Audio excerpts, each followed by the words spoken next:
il n'a même pas été cité parmi les personnes qui allaient quitter. J'ai évoqué Mohamed Gasmi, j'ai évoqué... On est là ici aujourd'hui, pas forcément pour célébrer les 2 ans du Hirak, mais plus pour donner un second souffle au Hirak en Algérie, parce qu'il en a besoin, parce qu'une répression terrible s'est abattue sur le peuple algérien depuis l'arrivée au pouvoir de Tebboune, parachuté ici au pouvoir par les généraux malheureusement, chose que malheureusement Paris et Macron à leur tête n'auraient pas dû cautionner. Malheureusement, les coups de fil de Macron à Tebboune se succèdent. Nous, en tant qu'Algériens démocrates libres, on ne comprend pas cette attitude, parce qu'en même temps, M. Macron, il s'offusque de ce qui se passe en Birmanie, de ce qui se passe pour Navalny en Russie, de ce qui se passe en Biélorussie. Il parle des mouvements de libération, mais en même temps, il refuse ce droit d'expression au peuple algérien. Et le comble aujourd'hui, il a même refusé aux Algériens de France de manifester. Je suis ici à la République pour annoncer le début de la deuxième étape du Hirak. Le Hirak, c'est un mouvement algérien qui aspire à la liberté, à la démocratie et à la justice en Algérie. Donc on est là pour dire non à cette junte militaire qui gouverne l'Algérie et qui opprime les Algériens, qui met en prison les Algériens. Et nous on dit non. إلا رحتوا لحراكم تعاودوا 20 سنة من جديدة كما داركم بوتفليقة. راكم القوة انتوما اللي أمل الجزائر ماش واحد يجيبوا يحطوا l'étiquette de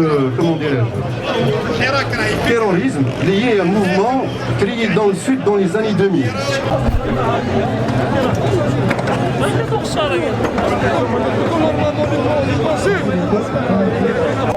Le souci de l'Algérie, ce n'est pas un État laïque, ce n'est pas un État islamique.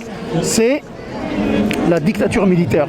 Il faut d'abord faire tomber ce système basé sur la dictature, sur le système totalitaire. Et après, une fois que la liberté est là, on pourra penser entre Algériens du système qui va arranger tout le monde. La démocratie, c'est ça. Hein. Après, les gens ils vont choisir. Hein.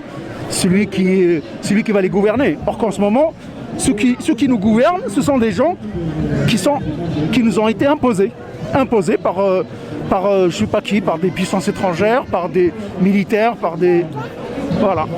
Le plus important du mouvement, c'est que le système militaire, le système de dictature qui est en Algérie, il faut qu'il tombe et laisse la place à la démocratie et à la gouvernance du peuple. C'est le peuple qui décide, qui le gouverne. Ce n'est pas des hommes désignés comme ça qui vont gouverner l'Algérie. Il faut qu'il y ait un changement. C'est pas possible. Aujourd'hui, on ne parle pas de gouvernement pour le moment, on parle d'une période de transition.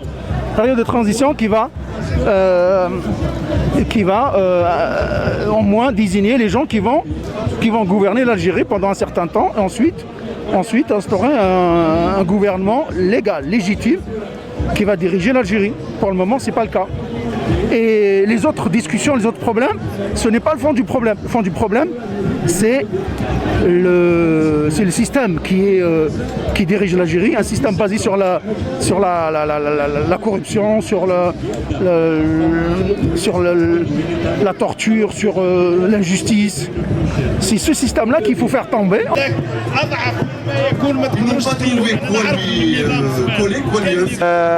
C'est vrai qu'il y a une répression au niveau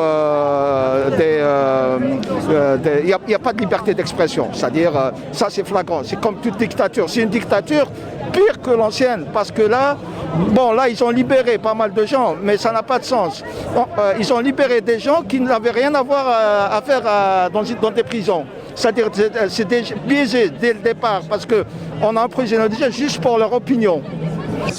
Finale. On attend le retour de son dossier de la Cour de la Suprême. Entre autres, lui,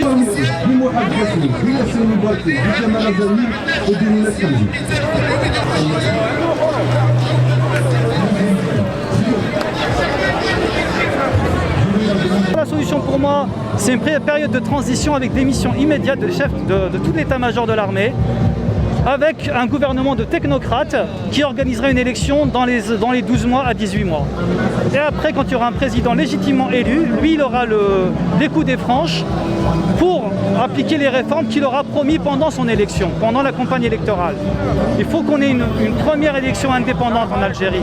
Il ne faut pas que la France et l'Europe aient peur du choix du peuple algérien. Moi, j'ai beaucoup d'amis français. Malheureusement, ils ont peur, entre guillemets, d'une sorte de république islamiste en Algérie. Ça n'arrivera jamais. Ça n'arrivera jamais parce que le peuple algérien n'est pas comme ça. L'idée vendue, c'est justement le régime qui a vendu cette idée d'une sorte de classe moyenne, ultra conservatrice, ultra islamiste. C'est archi faux. Moi, je suis algérois. C'est pas du tout la réalité de la rue. Les responsabilités investies et au stade de la décision, y compris ici dans un État démocratique, ça donne une décision et évidemment ça touche la suite.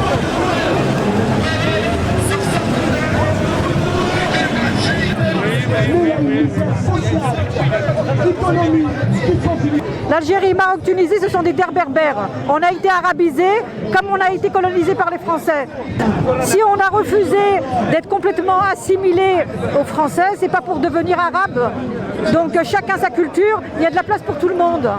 Et c'est pas normal que dans un pays, une terre berbère, on ne puisse pas s'exprimer dans sa langue et d'être réprimé. Moi je revendique la démocratie, une Algérie laïque, démocratique, et où toutes les cultures puissent s'exprimer, où toutes les langues puissent s'exprimer, que les hommes et les femmes aient les mêmes droits. Parce que si on réprime, on veut la démocratie sans les femmes et sans les berbères, ce n'est pas de la démocratie. La religion est une affaire individuelle, la religion ne doit pas rentrer, s'immiscer dans les affaires politiques. La politique c'est une chose, la religion c'en est une autre, et chacun est libre normalement, devrait être libre de croire ou de ne pas croire. La religion, la foi, c'est un cheminement. Si on n'a pas ce cheminement, ça ne sert à rien qu'on nous impose une langue, une religion.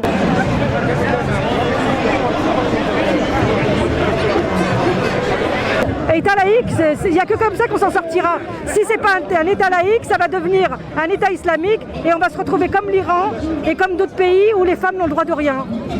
Donc si on veut la démocratie, ça passe par les berbères et par les femmes. Et la laïcité surtout.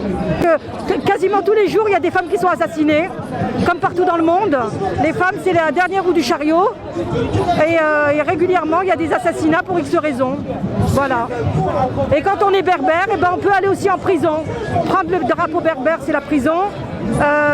C'est considéré comme une atteinte à l'unité nationale. Donc être berbère, être femme, c'est risquer sa peau.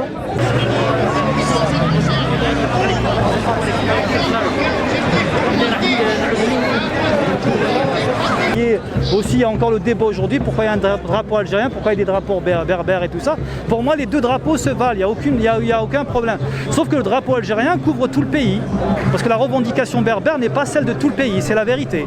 Il y a beaucoup de gens qui n'adhèrent pas à ça, mais ça, c'est la démocratie qui va le décider. C'est pas moi ou lui ou l'autre qui vont décider pour 42 millions d'Algériens. Il y aura un débat, si les gens ne sont pas convaincus, ils votent à main levée, tout simplement. Pour moi, il n'y aura aucun souci. Parce que les Kabyles, surtout les Kabyles, quand je dis les Kabyles, c'est les Berbères, les Chaouis, tout ça, ils ont une très très bonne réputation à travers le pays parce qu'ils sont connus pour être honnêtes, droits, cultivés, ils aiment les études, c'est l'élite, la plupart de l'élite algérienne est kabyle justement par rapport à ça. Et donc, moi je ne vois pas du tout ça comme un problème.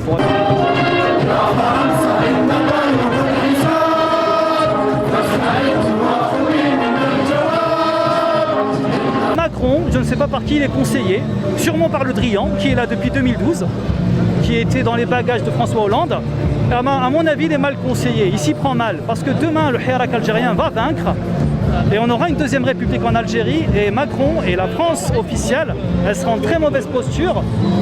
Et moi, c'est pas ce que je souhaite. Moi, je souhaite l'amitié entre les peuples. Mais ce que fait Macron va exactement dans l'autre sens. Il y a une haine anti-française qui monte en Algérie du fait des décisions de Macron. Et je suis pas sûr qu'il l'ait compris. Il y a une sorte d'instrumentalisation de cette question de la repentance. Alors que moi, je vous garantis, moi, je suis algérien pure souche. Hein. il n'y a pas une once de haine de la part du peuple algérien envers le peuple français. Ça n'existe pas, ça. La campagne anti-française a été montée par le chef d'état-major, le défunt Gaïd Salah, pour justement faire croire à une Algérie nouvelle, à une Algérie algérienne. Mais finalement, on voit bien ce que fait Tebboune. Il passe son temps avec Macron au téléphone. Le Drian a fait 7 allers-retours depuis février 2019 en Algérie. Darmanin devait faire une visite de travail en Algérie. On sait tous pourquoi Darmanin voulait venir.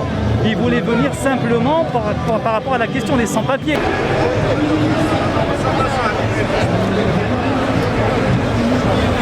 Mais je pense que la démocratie finit toujours par triompher. C'est une question de temps. Et chaque semaine, on recrute de nouveaux militants, de nouvelles personnes qui croient en ce projet. À un moment donné, l'équilibre des forces va s'inverser. Macron, je pense qu'il regarde ses stats et il pense que le régime va gagner. C'est pour ça qu'il préfère le soutenir. Parce que moi, personnellement, je ne crois pas qu'il soit aussi mauvais que ça de penser qu'il est mieux pour l'Algérie de rester sur une dictature junte militaire encore 20-30 ans. Parce que là, si on ne fait rien aujourd'hui, on aura droit, allez, facile à 20 ans de junte militaire supplémentaire. Et ça, nous, on ne veut pas. Si Macron décidait de lâcher le régime algérien en une semaine, le régime algérien tombe. Machi askaria. Voilà, il dit état civil non militaire. Vous voyez, il dit pas non, il dit islamiste ni militaire. C'est pas ce qu'il est en train de dire. Et ça, c'est notre discours à tous. On ne veut pas de militaires au pouvoir. C'est bon, 59 ans de militaires au pouvoir, et on a marre. On veut un état civil, on veut une démocratie à l'européenne, avec nos valeurs, avec notre culture. Et c'est un mélange, un melting pot qui est possible. Moi, j'y crois parce que j'ai beaucoup vécu en Algérie et je connais très bien le pays. Et je dis que c'est possible. Les Occidentaux n'ont pas à avoir peur de l'Algérie de demain.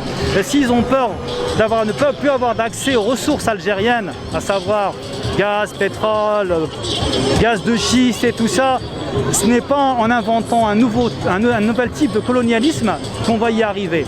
Parce que je vous jure que la haine anti-française monte de jour en jour en Algérie. Et ça sera difficile de réparer ça. Donc, si les décideurs sont un tout petit peu intelligents, ils sauront quoi faire.